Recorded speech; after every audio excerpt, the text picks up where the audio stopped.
안녕하세요. 이번에 45기 신체손해사정사에 동차 합격한 비전공 직장인 26살 이상준이라고 합니다. 저는 요식업계 쪽에서 일하는 비전공 직장인이었는데 반복적인 업무 및 직무 적합성에 대한 고민으로 새로운 직업을 탐색하기 시작했습니다. 그 계기로 한 분야에서 전문성을 갖추며 직무 수행을 하는 전문 지식인이 되고 싶었고, 그 계기로 신체손해사정사라는 직업을 알게 되어 직장과 병행하여 공부를 시작했습니다. 커리큘럼이 일단 먼저 딱 한눈에 들어왔고, 그리고 무엇보다 깔끔한 패키지 구성이 저의 안목을 사로잡았던 것 같습니다. 무엇보다 저는 온라인 수강생인지라 다른 수강생들을 볼 수는 없었습니다. 그렇지만 이제 1차 시험 같은 경우에는 이제 학원에서 주관하는 실전 모의고사를 통해서 등수를 확인할 수 있어서 서로 간에 어떤 실력 차이가 나는지 서로 비교해 볼 수도 있고, 2차 시험 같은 경우에는 가장 핵심인 온라인 첨삭 모의고사라는 것을 통해서 강사님들이 직접 수기로 써주시는 필체를 보고 그거를 계기로 더욱 더 열심히 공부하게 된 것 같습니다. 저는 무엇보다 초시생으로서 1차와 2차를 병행하여 하는 게 중요하다고 생각합니다. 2차 과목의 근간이 되는 과목은 보험계약법과 손해사정 이론이고, 사실 보험업법 같은 경우는 2차 과목에는 별로 도움이 되지 않을 수 있지만 핵심은 보험업법의 고득점이 중요하다고 생각합니다. 보험업법은 이제 암기가 우선시 되는 과목이기 때문에 계속 수시로 암기하면서, 계약법과 손해사정 이론 같은 경우는 이제 강의를 듣고 모르는 거는 항상 학습 질의 게시판을 통해서 질문을 하고, 이제 문제를 풀 때는 공책에다가 번호를 매겨가면서 문제집에다는 체크하지 않고 수회독을 하면서 문제를 풀었던 기억이 납니다. 이렇게 세 과목 모두 문제 번호를 매기지 않고 문제를 풀었고, 그렇게 계속 반복한 결과 실전 모의고사에서는 보험업법을 1등을 하면서 마무리할 수 있었고, 보험계약법 같은 경우에는 강사님이 출제해 주신 문제가 한 270여 문제 되는 것 같습니다. 그 문제들을 처음 풀었을 때는 한 2시간, 3시간 이상 걸렸던 문제를 이제 공책에다가 한 5회독, 6회독 이상 계속 풀어보니 마지막에는 거의 한두 시간 내외로 풀 수 있었던 속도가 나왔고, 시험에서는 이제 한 평균 85점 정도로 마무리할 수 있었습니다. 의학이론 같은 경우는 이제 휘발성이 가장 높았던 과목으로 이제 범위도 워낙 방대했던지라 저는 수많은 기본서 회독과 저만의 서브노트를 만들어서 이제 핸드폰으로도 찍고 수없이 봤던 기억이 납니다. 또한 이제 강사님이 무조건 외우라고 하셨던 거는 무조건 외웠으며, 그리고 이제 문제풀이 시간, 한 3월달부터는 이제 문제풀이 시간을 하는데 거기서는 한 63페이지 분량이 됐던 것 같아요. 상해와 질병을 모두 합친 이제 요약집인데 저만의 서브노트를 만들어서 공책에 적고 수도 없이 외웠던 기억이 납니다. 손으로 가려가면서 직접 외우고 정말 끊임없이 직장과 병행해서 외웠던 기억이 납니다. 그냥 무작정 암기만 하면은 잘 외워지지도 않기 때문에 노래로 암기했던 기억도 나는데요. 이거는 이제 강사님께서 강의해 주실 때 좀 추천해 주신 방법이라서 제가 좋아하는 가요의 하이라이트 부분을 따로 빼가지고 암기했던 것 같습니다.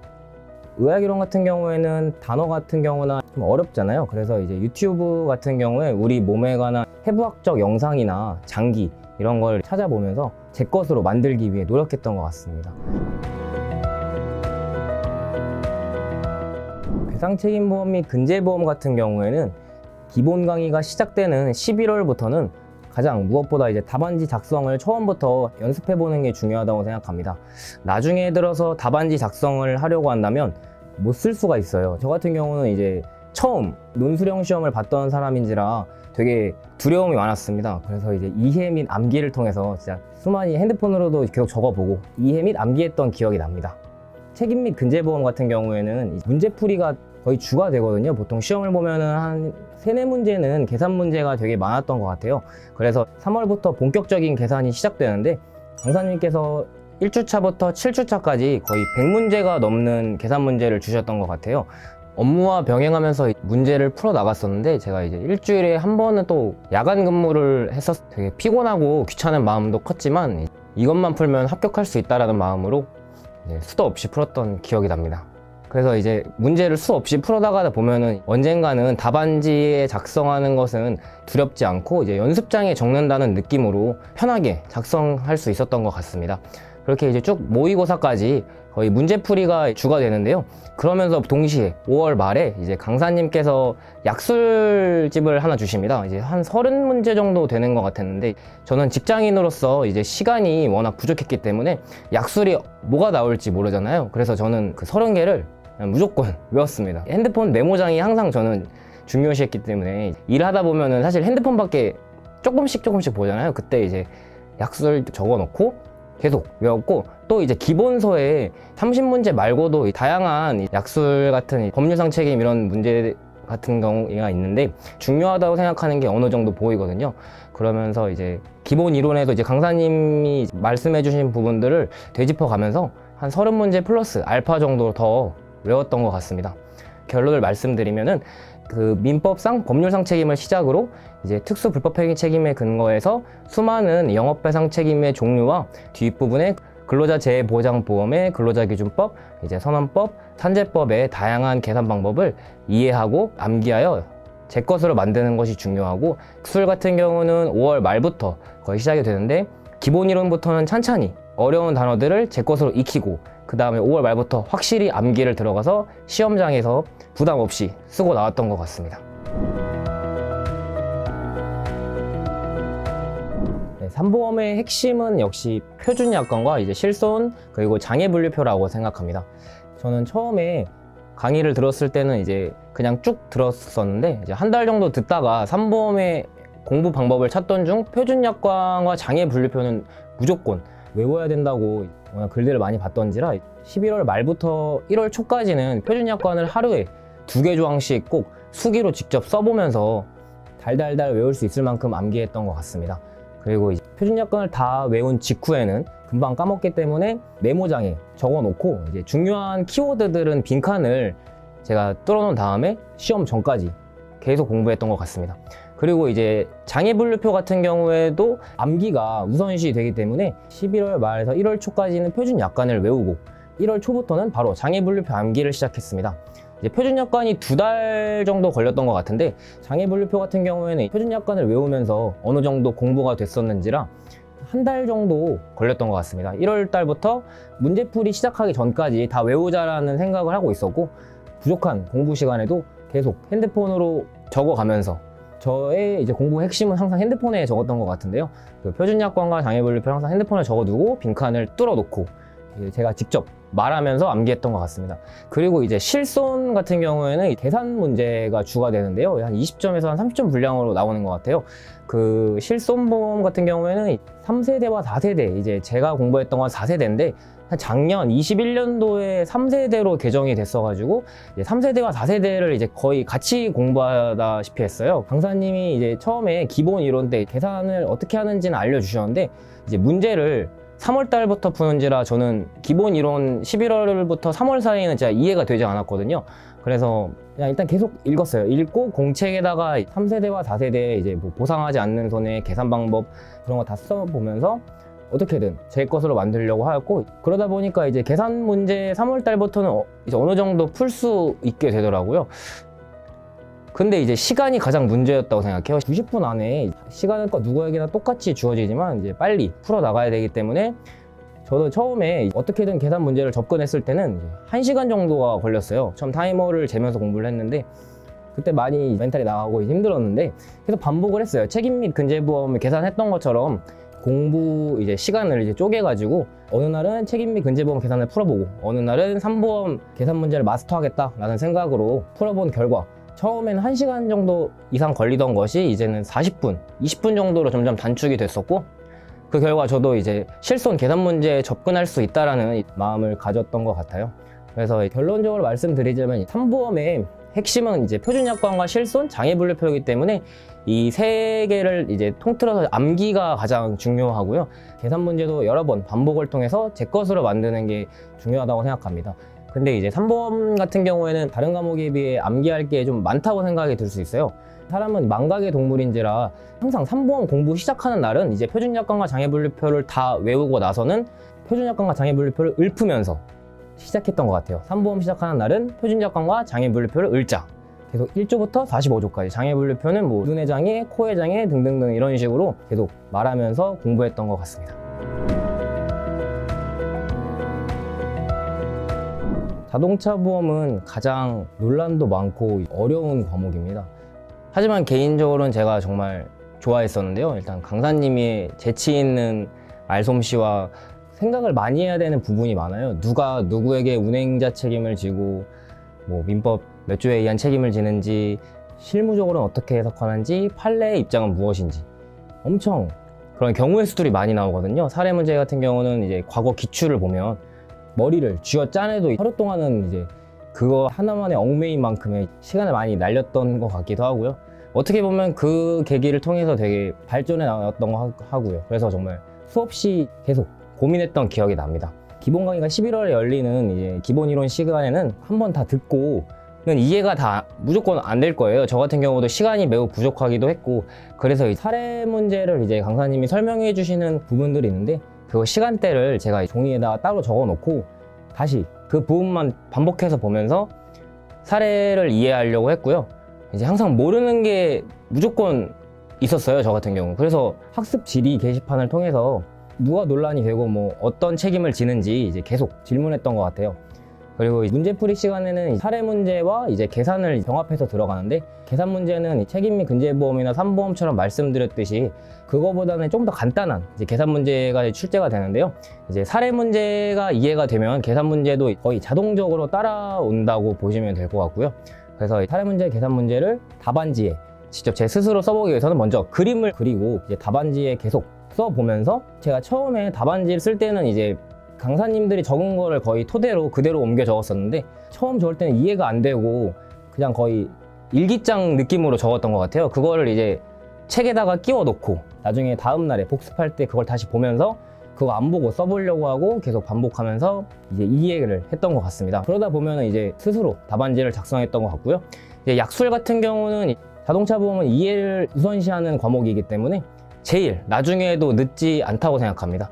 그래서 이제 뭐 약술은 사례와 계산 문제를 충분히 이해하셨으면 이제 암기는 한두 달 남겨놓고 빡세게 집중해서 암기하는 것이 좋다고 생각합니다. 이제 결론은 자동차 보험은 사례 문제와 계산 문제를 토대로 가장 이제 이해를 우선시하고, 그 다음에 약술은 뒤늦게 해도 늦지 않다는 것이 제가 말씀드리고 싶은 말인 것 같습니다.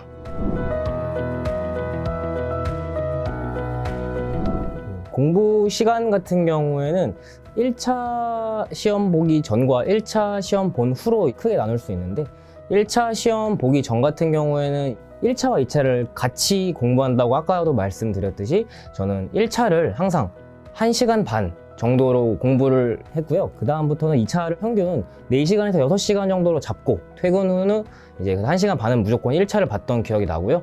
그리고 1차 시험 본 직후로는 2차만 계속 공부했던 것 같습니다.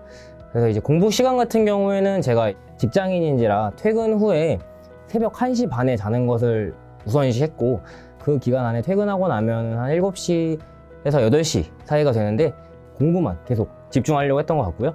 그래서 평균 4시간에서 6시간 정도 했던 것 같아요. 정말 많이 하는 날은 6시간 정도 했고, 피곤하면은 쓰러진 적도 있어서 뭐 1시간 반 한 적도 있고, 공부하다 보면은 피곤해서 잠들다 보면 한 11시, 12시에 일어나는 적이 있는데 그때 정말 많이 힘들었어요. 많이 우울하기도 했고요. 하지만 이제 계속 공부했던 것 같고요. 그리고 이제 쉬는 날 같은 경우에는 시간이 좀 보장이 되기 때문에 평균 10시간 이상 공부했던 것 같아요. 뭐 가장 많이 한 날은 진짜 한 15시간 정도까지도 했던 것 같고요.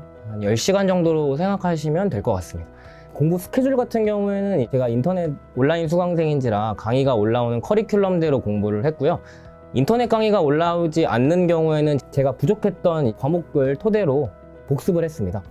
그래서 뭐 운동도 4분할이라는 말이 있듯이 이제 신체 손해서정사 2차 과목도 4과목이니까 하루에 한 과목 정도로 계속 공부를 했고요. 그리고 반복 학습을 통해서 회독이 점점 짧아진 이제 모의고사 이후로는 이제 하루에 2과목씩 책임 및 근제보험과 자동차 보험, 그리고 산보험과 의학이론 이렇게 묶어서 2과목씩 공부했던 기억이 나고요. 시험 보기 하루 전날에는 마지막 4과목을 한 번에 2~3시간씩 통틀어서 공부했던 기억이 납니다. 네, 제가 워낙 몸을 많이 쓰는 직업인지라 시간에 쫓기는 삶을 살았던 것 같아요. 공부를 하려고 하면은 피곤해지고, 가장 잠에도 쫓기고 살았고 시간에도 쫓겨 살았던 것 같고요. 1시간 반 정도, 원래 4시간에서 6시간 정도 해야 되는데 막 1시간 반 정도 하고 졸은 적도 많고, 강의를 듣는 건지 자는 건지 막 이랬던 적도 꽤 있었던 것 같아요. 되게 많이 있었는데, 그리고 이제 초반에는 또 제가 운동을 좋아하다 보니까 이제 운동과 공부를 병행했거든요. 공부하기 전에는 퇴근하고 운동을 1시간 반, 2시간 정도 했었는데, 이제 공부를 해야 돼 하다 보니까 운동을 줄여 나가고, 그러다 보니까 몸도 좀 안 좋아질 뿐더러 체중도 감소하게 되고, 그러다 보니까 좀 많이 우울했던 것 같고요. 이제 그럴 때마다 저는 이제 유튜브나 이제 이런 데 합격수기 영상이 있어요. 합격수기 영상이나 아니면은 저만의 동기부여 노래, 이제 가요 힘내어주는 그런 템포 빠른 노래들을 들으면서 극복하려고 했고, 또 이제 첨상 모의고사 시간에는 제가 열심히 적었거든요. 이제 간절함을 바라면서 열심히 적었는데, 그때마다 이제 강사님들이 좋은 답안입니다, 정말 잘하셨습니다, 좋은 결과 있기를 바랍니다, 그렇게 말씀해 주실 때 정말 더 힘이 나고 동기부여가 됐던 것 같아요. 특히 올해 2차 때는 날씨도 정말 덥고 습해서 정말 힘들었던 기억이 납니다. 시험이 가까워지면은 집중력도 정말 감소되거든요. 감소도 되는데 이제 날씨도 습하다 보니까 많이 힘들었기도 했고요. 그것도 집중력과 연관이 있는 게 또 잠이거든요. 이제 잠도 잘 자줘야 되는데 저는 또 직장인인지라 잠도 줄여 나갔어야 했는데, 그래도 저는 쉬는 날만큼은 그 좋은 컨디션을 유지하기 위해서 평균 8시간 정도는 자려고 노력했습니다. 그리고 시험 전날에는 항상 일찍 자려고 저녁 9시 되면은 눈을 감았었는데, 이거 잠이 잘 안 오잖아요. 그럴 때는 그냥 무조건 그냥 자려고 그냥 누웠어요. 눈을 감고 했던 것 같아요. 그래서 이제 좋은 컨디션을 유지하려고 했습니다. 직장인으로서 공부 시간이 턱없이 부족했습니다. 그래서 이제 어떻게 하면 단기간 내에 효율적으로 제 지식을 습득할 수 있느냐가 관건이었습니다. 그래서 제가 가장 먼저 생각한 거는 이제 출퇴근 시간마다 발로 뛰어다니면서 집에 빨리 가서 공부를 시작하려고 했는데요. 집에서 공부하는 것이 이제 지하철에서 뭐 보는 것보다는 확실히 집중이 잘 되니까 출퇴근 시간마다 계단을 오르락 내리락 거리면서 엄청 뛰어다녔던 것 같고요. 두 번째로는 이제 일하는 시간, 제가 이제 그 직장이니까 일하는 시간, 근무하는 시간 중간중간에 화장실을 갈 때나 뭐 지하철에서 이제 가만히 있을 때, 그때는 이제 핸드폰으로 이제 사진으로 찍어둔 뭐 메모장, 메모집, 약술, 장애분류표 표준약관, 뭐 약술집 등등을 보면서 계속 수시로 눈에 익히고 했던 것 같고요. 시간이 가장 중요하니까 결국 마지막으로는 제가 가장 좋아하는 운동을 처음에는 2시간 정도 하던 거를 1시간 반, 1시간 점차 줄여 나갔고요. 그러다 보니까 6월 모의고사 시즌 이후로는 이제 한 2달 동안은 운동을 아예 안 했던 것 같습니다. 이렇게 시간을 줄여 나가면서 합격을 할 수 있었던 것 같습니다. 그 목표를 좀 알려주세요. 네, 제가 이제 최종 합격을 했기 때문에 지금 현재 하고 있는 분야와는 관련이 없으므로 이제는 이직을 통해 이제 손해사정사로서의 길에 입문하고 싶고요. 일단 먼저 자회사 취업을 우선으로 생각하고 있고, 그 다음에 이제 기회가 된다면 뭐 학사 편입이나 기타 스펙 이런 경력 등을 더 쌓아서 가능하다면 젊은 나이에 원수사도 도전해 보고 싶고, 또 시간이 된다면은 이제 제가 지금껏 직장과 병행하면서 해왔던 경험도 있으니까 뭐 가능하다면 손해사정사 다른 자격 취직도 한번 생각 중이고요. 그리고 이제 나중에 최종적으로는 이제 개업을 해서 손해사정의 길을 많은 분들께 알리고 싶습니다.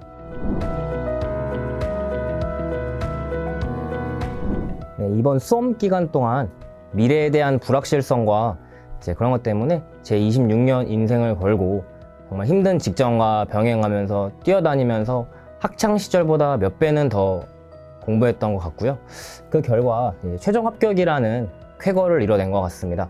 그래서 제가 가장 좋아하는 명언이 하나 있는데요. 그 명언이 이제 한계라고 생각이 들 때면 눈 딱 감고 한 개만 더 해봐. 너의 한계가 늘어날지도 몰라 입니다. 누구보다 간절하고 절실히 원하면 꼭 합격하실 수 있습니다. 간절함은 핑계를 만들지 않기 때문입니다. 공부하실 모든 분들 화이팅!